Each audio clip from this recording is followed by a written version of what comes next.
शुभ दुपार मंडळी, शुभ दुपार. मी स्वप्नील कात्रड आपल्या सगळ्यांचं स्वागत करतो आपल्या लाडक्या यूट्यूब चॅनलमध्ये, ज्याचं नाव आहे मी मनाचा राजा.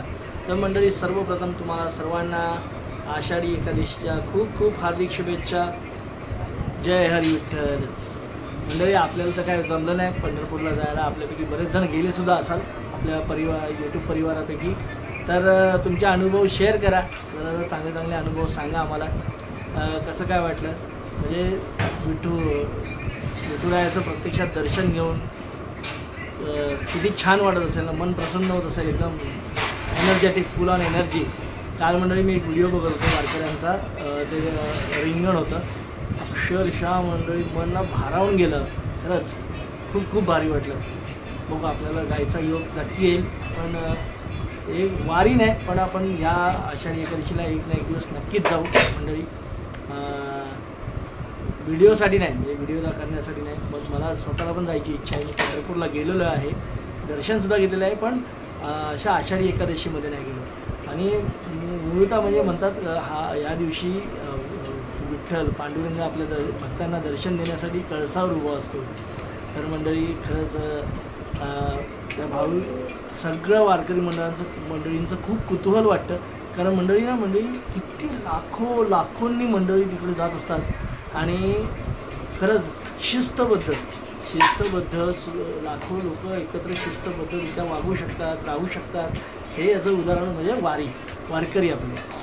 तर मंडळी, चला, आपल्या व्हिडिओची सुरुवात झाली. आज आपला उपवास आहे, आपल्यासोबत गट्टूने देखील उपवास पकडलेला आहे, समीक्षाचा देखील उपवास आहे. तर मंडळी, या इकडे हे बघा, इथे मस्त की समीक्षाने छान अशी खिचडी केलेली आहे. या खिचडी खायला आपण खिचडी खाऊ. दक्ष, तुझा पण उपवास आहे ना? ना? तर चला मंडळी, आता भेटूच व्हिडिओमध्ये पुढे. मंडळी, आजचं संध्याकाळचं वातावरण असं मस्त, पाऊस पडून गेला आता थोड्या वेळापूर्वी. आज पाऊस आहे, सरीवर आहे सारखा, मस्त. आज कुठेच नाही बाहेर गेलो मंडळी. 2 दिवस असेच आपले घरात गेले. आज एकादशी होती आहे, तरी पण काय गेलो नाही बाहेर, कारण पावसामुळे ना खरंच कुठं जायला कंटाळा येतो. आपल्या तर सुट्ट्या अशाच गेल्या.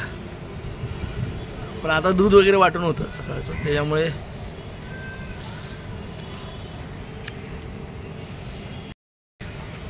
आणि आपलं रील्स बनवतो मी छोट्या छोट्या.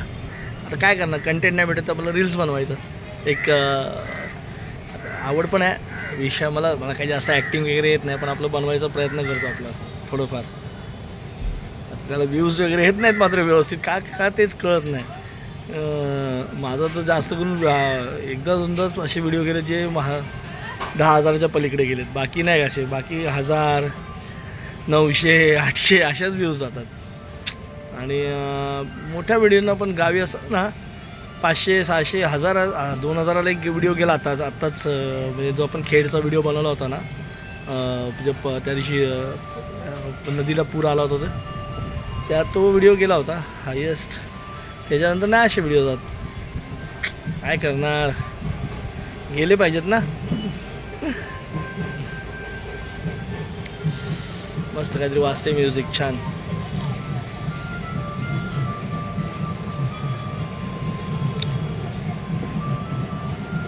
मंडळी, जरा मुंबईचं वातावरण तापलं होतं उन्हाळ्यात गरमीमुळे, आणि काही दिवसांपूर्वी एका आलेल्या GRमुळे. पण आता ते वातावरण थोडंसं निवळू दे. वातावरण निवळलंच पाहिजे मंडळी. कारण काय माहिती आहे का, बघा, सगळेजण सांगतात त्याचप्रमाणे. कसं माहिती आहे का, आमचा मराठी भाषिकांचा कुठल्या भाषेवर असा हे नाही आहे, आमचं राग नाही आहे किंवा द्वेष नाही आहे. आम्ही कुठल्या भाषेचा द्वेष नाही करत आहे, पण आम्ही महाराष्ट्रात राहतो, तर मग आम्हाला इतर भाषांची सक्ती करू नका. हां, आमच्यावर उलट मराठीची सक्ती करा, असं म्हणेन मी. मराठी आमची तळागाळापर्यंत पोचली पाहिजे. पण असं बघा, कुणाला भाषेसाठी मारणं हे योग्य नाही आहे. आम्ही त्याचं समर्थन देखील करत नाही आहे, पण शिकली पाहिजे. आमच्या इथे आल्यावर आमची भाषा शिकली पाहिजे. जर आमच्याशी व्यवहार करता तुम्ही, आम्ही आमच्याशी व्यवहार करताय, व्यापार करताय, हे बघा, आपल्याला संबंध गोविंदाचेच ठेवायचे आहेत. पण ते वातावरण कलुषित करण्याचा काही जणांनी प्रयत्न करू नये. कारण काय माहिती आहे का, वरच्या स्तराला जे होतं ना वातावरण कलुषित, ते अक्षरशः शेवटच्या थरापर्यंत येतं, आमच्यापर्यंत येतं, आमच्या सामान्य लोकांच्या जीवनावर कधीतरी त्याचे परिणाम होतात. तर असं करू नका. काही दिवसांपूर्वी म्हणजे दोन तीन दिवसापूर्वी एक उद्योगपती बरळले होते. असं करू नका. असो, हा काय आपला विषय नाही आहे किंवा आपल्या चॅनलचा उद्देश पण नाही आहे आपला राजकारणात, पण कधी कधी जनजागृतीसाठी आपण करतो.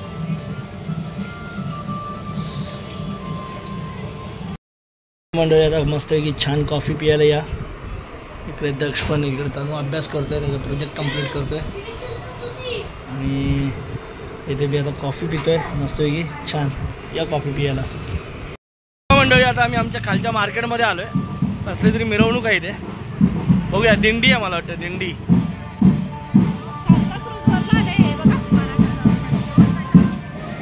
ढोल पथक आलंय, बघूया आपण कसला.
मंडळी तनूसाठी पिझ्झा घेतलाय.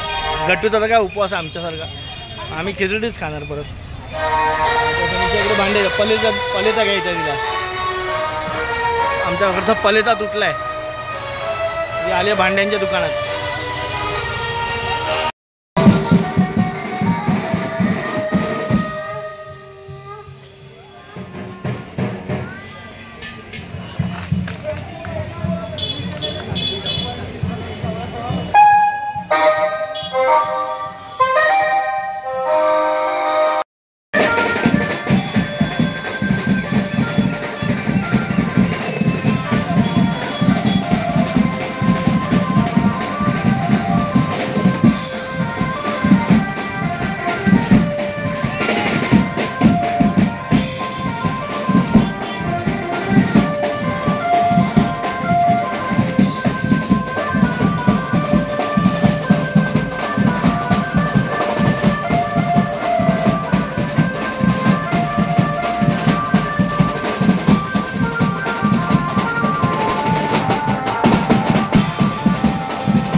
मंडळी आता दिवसभर आपलं आज बाहेर आपण थोड्या वेळासाठी गेलो होतो. संध्याकाळी साकीनाख्याला थोडंसं काय सामान होतं आणायचं. समीक्षाला काहीतरी भाजी घ्यायची होती आणि बटाटे घ्यायचे होते. ते घेतले आणि लगेच वरती आलो. तुम्ही बघितलं त्या ठिकाणी पाठपूजन चालू होतं. आता असं काय दृश्य दिसलं नाही की अरे वा, उत्सुकता जागरूक होते की आपले गणपती बाप्पा लवकरच येणार आहेत. ऑगस्टमध्ये येतात बाप्पा, पण बरोबर त्याची पूर्वतयारी आधीपासूनच करावी लागते. गणपतीच्या मूर्त्या वगैरे बनवाव्या लागतात.